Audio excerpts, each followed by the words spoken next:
Hello, everyone. Welcome back to my channel, and thank you guys so much for joining me. It is a lovely summer's day, summer's eve. Okay, let me stop being disgusting. Today, we're going to be talking about your relationship with your child. I know a lot of people have asked me about this. This comes up all the time.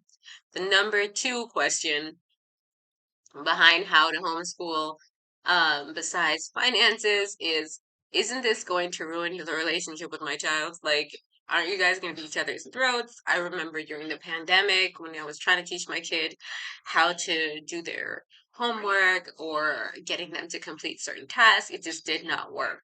And we fought all the time, and it almost ruined our relationship. So I want to go back to core values. I didn't talk much about this in my core values video, but I want to talk a little bit about core values in this video when it comes to homeschooling. You have got to get rid of the idea of scorekeeping in the beginning of homeschooling if your child has already been in institutionalized schooling. Now, what I mean by that is that a lot of times, and my sister and I talked about this because she came on the show and talked to me about her experience as a homeschooler of three boys, different ages. And one of the things that she realized was that people learn differently. And her idea of how the learning was going to take place in head was not what happened in real life. And that is because real life is real life. And what we expect is not always what we get because especially when other people are involved and these other people being the lovely personalities which are our children.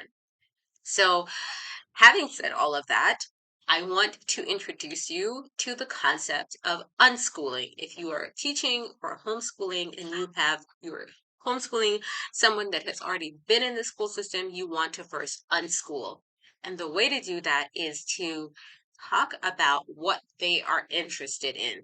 And I know there was a lot of resistance with parents when I say this. They're like, my kid is not interested in anything. Well, then ask them why not.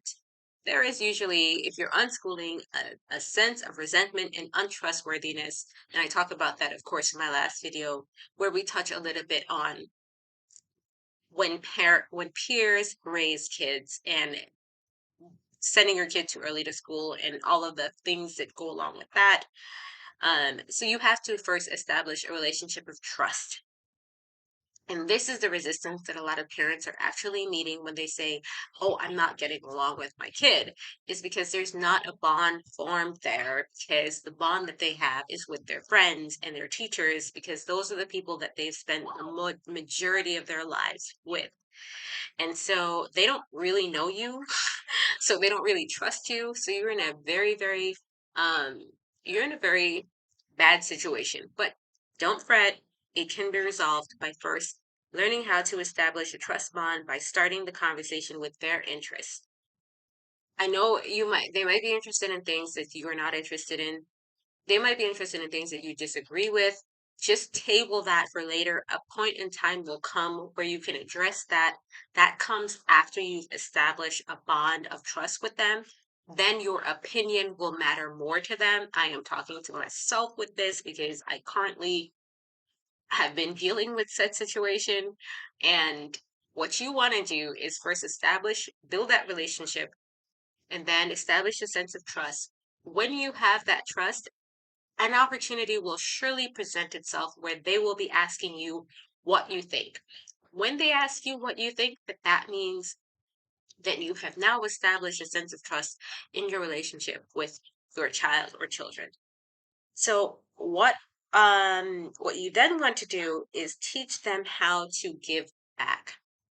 Of course, this is better done in a way where you and them are doing it together, volunteer work, working for free, doing, I know in different countries, they have like the Red Cross and there are organizations that give back to communities and to like old folks home or a rest home for the elderly. And you want to make sure that they're doing something like that. I know maybe they could work like at a animal shelter or a cleanup crew. These things get your child, especially if they're in their teenage years, out of their own head. I don't subscribe to this idea that teenagers are all bitchy, whiny, and, just full of hormones and attitude. That is a culture that we've accepted as normal. But in other countries, teenagers are given a lot of responsibility from early on to counteract that sense of self-centeredness and egotistical egoism. And I think it's egoism. I think, anyways, sense of having a big ego is counteracted by that young person going out and volunteering. And it's actually quite common, especially where I come from, that you don't even graduate from high school unless you have some kind of community service done. So doing that will help your child have a broader aspect of how societies run and their place in belonging to said society. Super important. I know a lot of homeschoolers don't actually talk about or do this. I believe in it, and I believe it's a part of learning how to educate your child in a broader sense of the word, and especially if you're unschooling. Now, also, help your child to establish and figure out what skills they have and are interested in developing. There's a lot of controversy around what's affordable, how far you want to take this.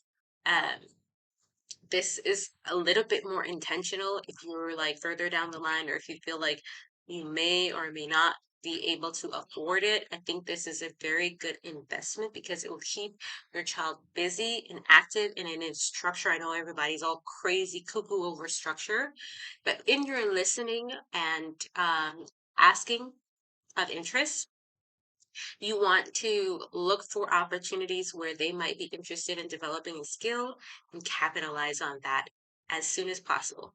Oh, you're interested in learning guitar? Maybe we should go look at guitars if you can't really afford to buy one. Or maybe you find a nice one on eBay. Or maybe they go to like maybe if they're interested in theater or plays, and maybe you take them to see a community theater in your neighborhood. You look for opportunities where this child is talking about things that they're interested in. It's something like silly, like, oh, I like Justin Bieber or Ed Sheeran. Oh, I'm gonna take let's see when they're in town next. Let's go to his concert. You know, whatever it is that you can afford within reason is something that you want to capitalize on. But I would prefer and recommend more if it was a skill, like learning a new language or learning maybe something for a job or a sport or a um an instrument or something like that. That is something that you want them to be mentored in. So you're cultivating society and community of people who are investing in your child in something that they are ultimately interested in. And then the last couple of things is to be present. Being present is, you know what, I think I could do a whole series on being present because being present is two-folded. I know sometimes adults just have to be on their phone. They have to be on their cell phone. They have to be on their computer. They have to be engaged in social media, and that's just a part of our reality in society. Be intentional about the times when you're present and be intentional. If your child is younger than 10 years old, be intentional about picking up on the cues as to when they need you to be present with them. You will figure that out. For me, it's first thing in the morning and just about right now. I need to hurry up and finish so that I can go be present and make sure that you're engaging with them and really listening to them. There's some um, body language cues that your child will pick up on to know that you're present. And those things are important for improving your relationship. The more you do that in your homeschooling process, the easier it will be for you to homeschool. I know people think that homeschooling is just sitting at a desk all day doing arithmetic and reading and writing. It's not that. It is engaging. It is tangible. It is happening all the time. And it is not always happening in a structured environment, which is also okay.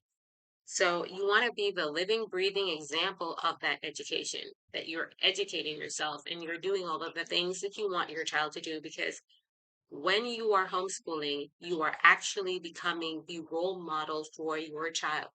So everything that you want them to do, you have to be doing it too in some way, shape, or form in your own life.